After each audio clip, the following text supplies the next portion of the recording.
রাজনৈতিক দলগুলো লড়াই করবে, সিভিল ওয়ার হবে, গৃহযুদ্ধ।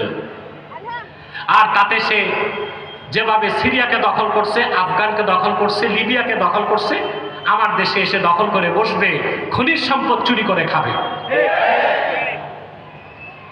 একদিকে হাসিনার রায় হয়েছে, আরেকদিকে বন্দর দিয়ে দেওয়া হয়েছে বিদেশিদের হাতে। আপনারা রায় পেয়ে মিষ্টি বিতরণ করছেন, আর বন্দর চলে গেছে বেঈমানের হাতে। Laldia port, Pangaon port, new mooring container terminal, তিনটা পোর্টকে সুইজারল্যান্ড, নেদারল্যান্ড, ইসরায়েলের হাতে তুলে দেওয়া হয়েছে। বাংলাদেশের স্বাধীনতা এটা হাত দেওয়া হয়েছে।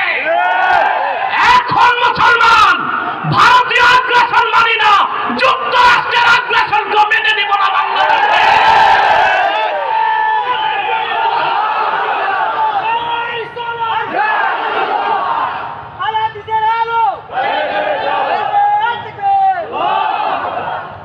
আজকে বাউলদের দিকে দৃষ্টি, গোপনে অন্য কাজ হচ্ছে। সবার দৃষ্টি তো বাউলদের দিকে। একটা বাউল মানে ফাউল। কত বড় বড় জাদরেল নেতা জেলখানায় পৌঁছতেছে, খবর নাই। বাউল নামের ফাউল গেছে জেলে। ফরহাদ মজহার বলে আমি মানববন্ধন করব। বেটা যাও মানিকগঞ্জে, ফরহাদ কোথাও দিয়া তোমার দাড়ি চেষে দিবে তৌহিদে জনতা। প্রয়োজনে আমি যাবো মানিকগঞ্জে, দেখবো কিভাবে তুমি মানববন্ধন করো মানিকগঞ্জের মাটিতে। দেশকে গৃহযুদ্ধ লাগাতে চাচ্ছে ফরহাদ মজহার। সে যুক্তরাষ্ট্রের সিআইএ এর অ্যাপয়েন্টেড দালাল। বাউলরা হচ্ছে ফাউল, শরীয়তকে বিশ্বাস করে না। ঠিক কিনা? কে হক কে বাতিল নির্ধারণ করবে? কে? চিল্লায়ে বলেন কে? কে হক কে বাতিল তা নির্ধারণ করবে কোরআন ও সুন্নাহ। কোন গোষ্ঠী, কোন ব্যক্তির রায়কে শরীয়ত সমর্থন করে না।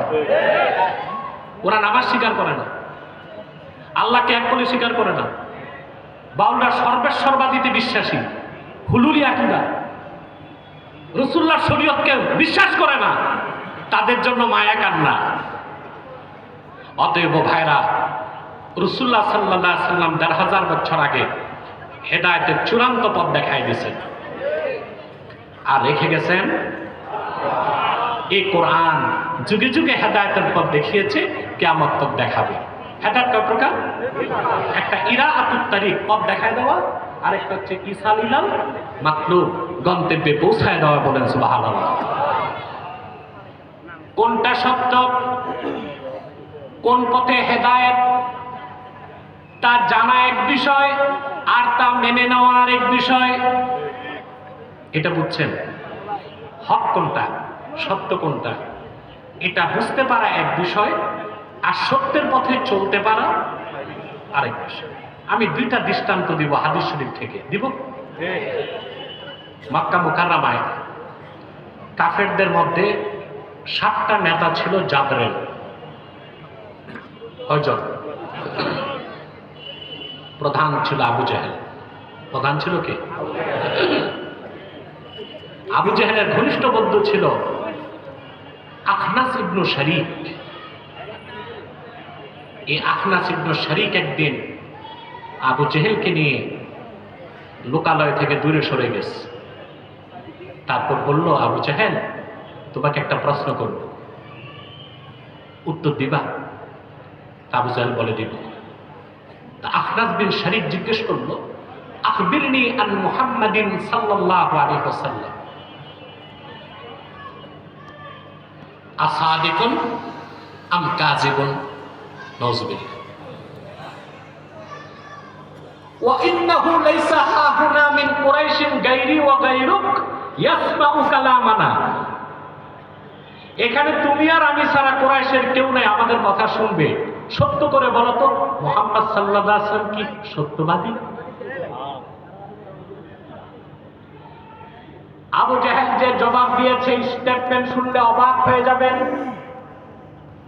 আবু জেহেল বলল, ওয়াইহাকা ওয়াল্লাহি ইন্না মুহাম্মাদান সাল্লাল্লাহু আলাইহি ওয়াসাল্লাম লাসাদিকুন ওয়া মা কাযাবা মুহাম্মাদুন সাল্লাল্লাহু আলাইহি ওয়াসাল্লাম কাত্তু। কাবার মালিক আল্লাহর কসম করে আমি আবু জেহেল সাক্ষ্য দিচ্ছি, নিশ্চয় মুহাম্মদ সাল্লাল্লাহু আলাইহি ওয়াসাল্লাম মহাসত্য নবী, তিনি মহাসত্যবাদী। কোনদিন ওনাকে একটা অক্ষর মিথ্যা বলতে আমি শুনি নাই,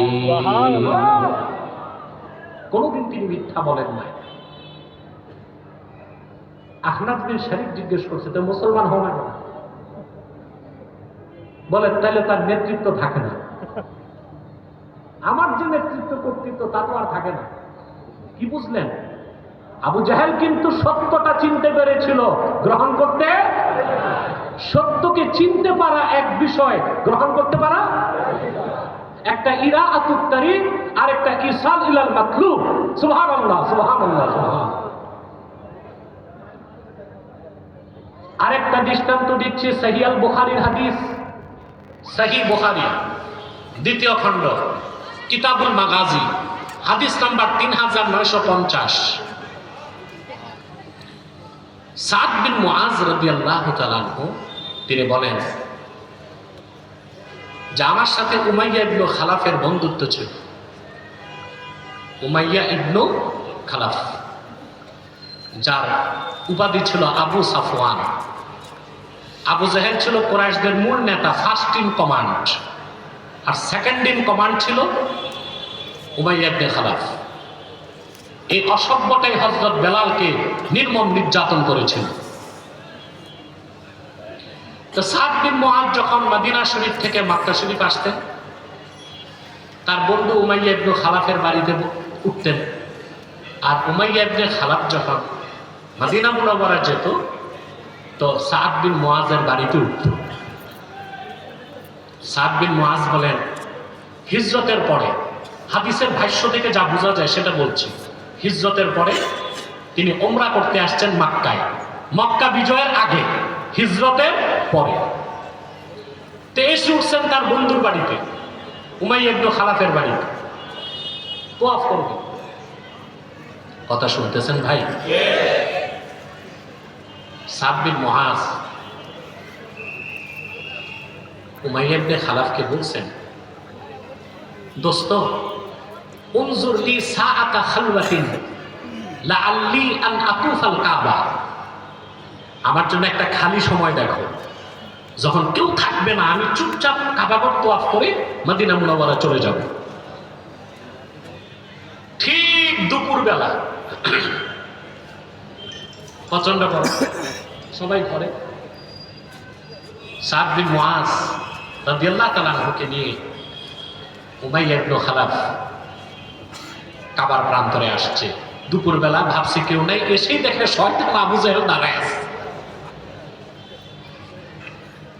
সাদ বিন মুআজকে দেখে আবু জাহেল ক্ষিপ্র হয়ে গেছে। উমাইয়া ইবনে খালাফকে বলছেন, ইয়া আবা সাফওয়ান মান হাযা মাক। আবু সাফওয়ান, তোমার সাথে এই লোককে? বলে, আমার বন্ধু সাদ ইবনে মুআজ। কেন আসছে?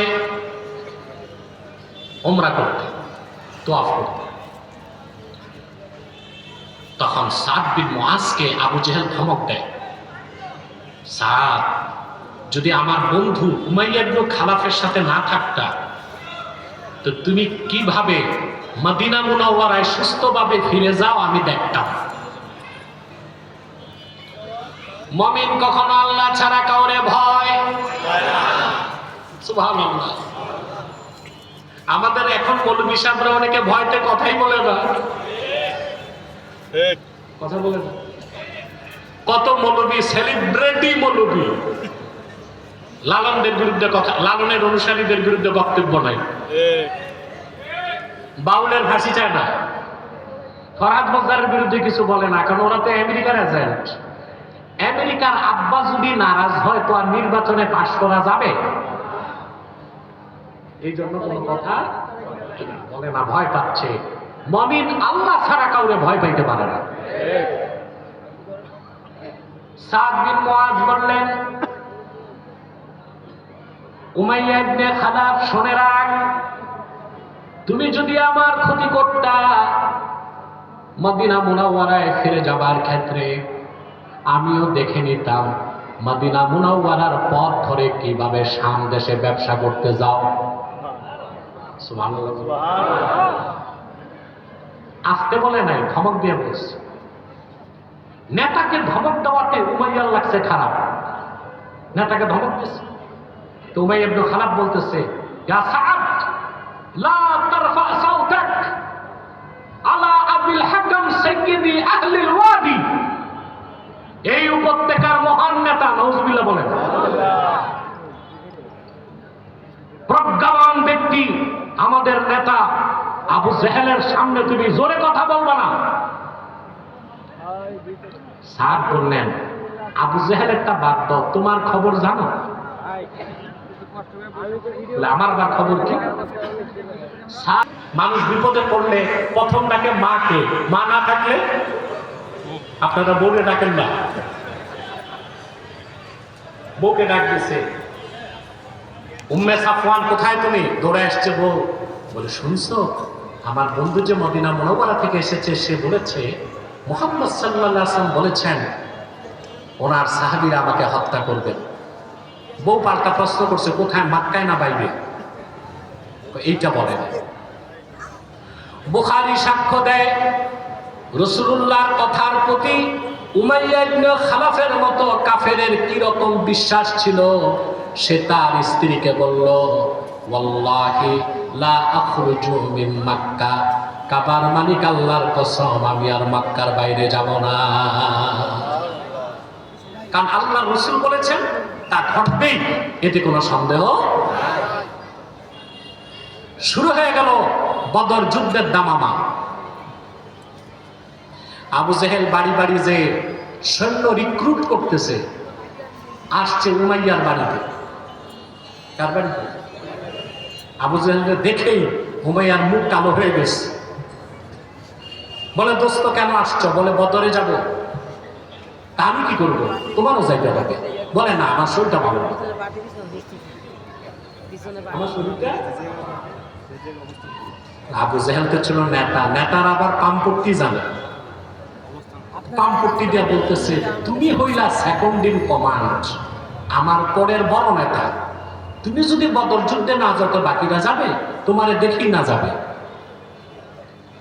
সে রাজি হয়ে গেল, বলে ঠিক আছে আমি যাব। আবু জেহেল যাওয়ার পর তার বউ এসে বলছে, তুমি ভুলে গেছো সাদ কি বলে গেছে? মুহাম্মদ সাল্লাল্লাহু আলাইহি ওয়াসাল্লাম বলেছেন তোমাকে হত্যা করা হবে। আমি ওরে বুঝ দিয়েছি, আমি একটু বের হব, চুপচাপ চলে আসবো। আল্লাহর কথা যেমন পরিবর্তন নাই, রাসূলুল্লাহর। আমি কি বুঝাতে চাইলাম? আবু জেহেল বুঝতে পেরেছিল মুহাম্মদ সাল্লাল্লাহু আলাইহি ওয়াসাল্লাম মহাসত্য নবী। উমাইয়া ইবনে খালাফ বুঝতে পেরেছিল রাসূলুল্লাহ যা বলেন তা সত্য। কিন্তু একটা মুসলমান, হেদায়েত কার হাতে? একটা হচ্ছে ইরাআতুত তারিক, পথ দেখানো, আরেকটা হচ্ছে ইসাল ইলাল মাতলুব, হেদায়েত করে শেষ গন্তব্যে পৌঁছায় দেওয়া। বলেন সুবহানাল্লাহ। প্রিয় ভাইগণ, এখন আল্লাহ তাআলা কাদেরকে হেদায়েত করে চূড়ান্ত গন্তব্যে পৌঁছায় দেন? আল্লাহ বলেছেন, আল্লাযীনা আমানু ওয়া তাতমাইন্নু কুলুবুহুম বিযিকরিল্লাহ। যারা ঈমান এনেছে আর আল্লাহর জিকিরে যাদের অন্তরসমূহ প্রশান্ত হয়, তাদেরকেই আল্লাহ হেদায়েত করে হেদায়েতের শেষ সীমায় পৌঁছে দেয়। বলেন সুবহানাল্লাহ।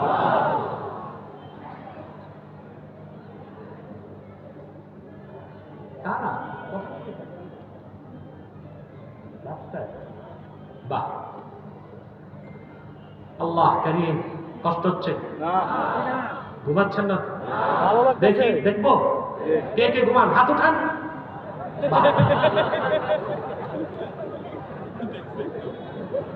আরে ভাই, সেজন্যই তো আমি বলি হুজুগে বাঙালি না, না বুঝে বাঙালি। কোন অন্তর? এটার বহু বচন কুলুব। বলেন তো কি এক বচন? কল্ব উচ্চারণ ঠিক করবেন। অনেক পিসাব তালিম দিতে যায় ভুল করে, কয় কাল্ব। কাল্ব মানে কুত্তা, উচ্চারণটা কি হবে? কল্ব। সামান্য উচ্চারণের ভুলে ইমান নষ্ট হয়ে যাবে, ঠিক না? কিছু জিনিসের উচ্চারণ ভুল করা এটা কাল্ব না। কাল্ব হচ্ছে কি? কুকুর। মানুষের দেহে মাথার চেয়েও বেশি জরুরি অন্তর, কল্ব। বিজ্ঞান বলেছে এখন আর সৃষ্টি জগতের নবী, বিশ্ব নবী আমার মুহাম্মদ সাল্লাল্লাহু আলাইহি ওয়াসাল্লাম এই কথাটি বলেছেন ১৫০০ বছর আগে।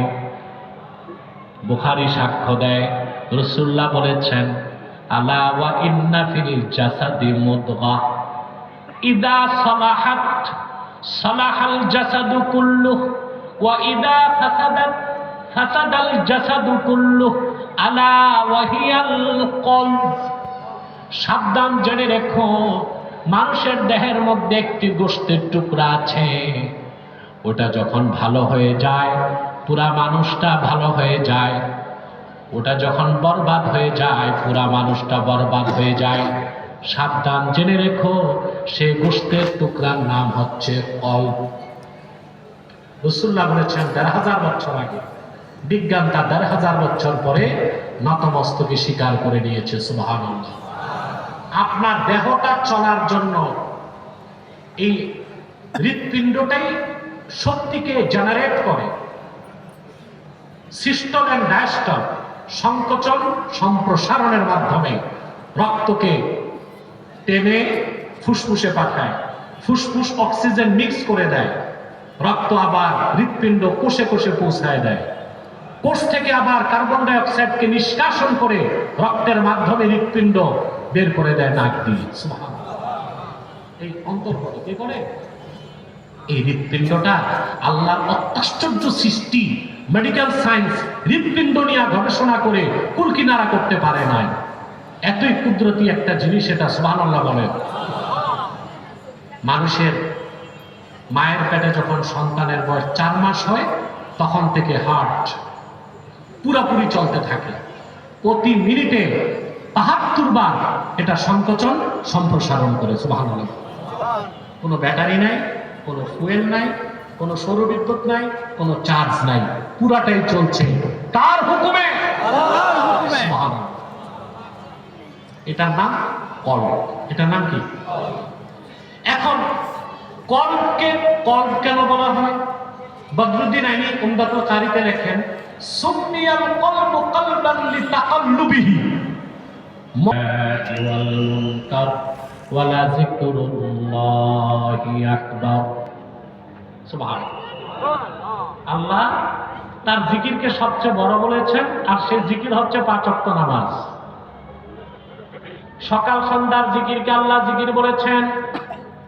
আযানটাও জিকির, নামাজটাও জিকির, কোরআন তেলাওয়াত জিকির, ওয়াজ করা জিকির, ওয়াজ শোনা জিকির। আবার রাসূলুল্লাহর শ্রেষ্ঠ মুজিজা 30 পারা কোরআন ও জিকির। সুবহানাল্লাহ বলবেন। সকাল সন্ধ্যার জিকির যে বাদ দিবে সে কাফের হবে না, সৌভাগ্য থেকে বঞ্চিত হবে। 5 ওয়াক্ত নামাজের জিকিরকে যে বাদ দিবে সে কাফের হবে না, ফাসেক হবে। আর 30 পারা কোরআন এমন জিকির যার একটা বাক্যের, একটা শব্দের, একটা অক্ষরকে বাদ দিলে মুসলমান থাকা যাবে না। যাবে? কোরআনকে আল্লাহ জিকির বলেছেন। কি বলেছেন? আল্লাহ রাব্বুল আলামিন বলেন, ওয়ামান আ'রাদা আন যিকরি ফাইন্না লাহু মাঈশাতান দানকা ওয়া নাহশুরুহু ইয়াওমাল কিয়ামাতি আ'মা। আল্লাহ পাক বলেন, আর যে হতভাগা আমার জিকির থেকে মুখ ফিরায় নিল। এখানে জিকির মানে কি? জোরে বলতে হবে। তার জন্য রয়েছে একটা সংকুচিত রিজিক। ওয়া নাহশুরুহু ইয়াওমাল কিয়ামাতি আ'মা। আর কবর থেকে আমি হাসরে তাকে উঠাবো অন্ধ বানায়া। সে বলবে ক্বালা রাব্বি লিমা হাশারতানি আ'মা ওয়া ক্বাদ কুনতু বাসীরা। সে বলবে আয় আমার রব, তুমি আমাকে অন্ধ করে কেন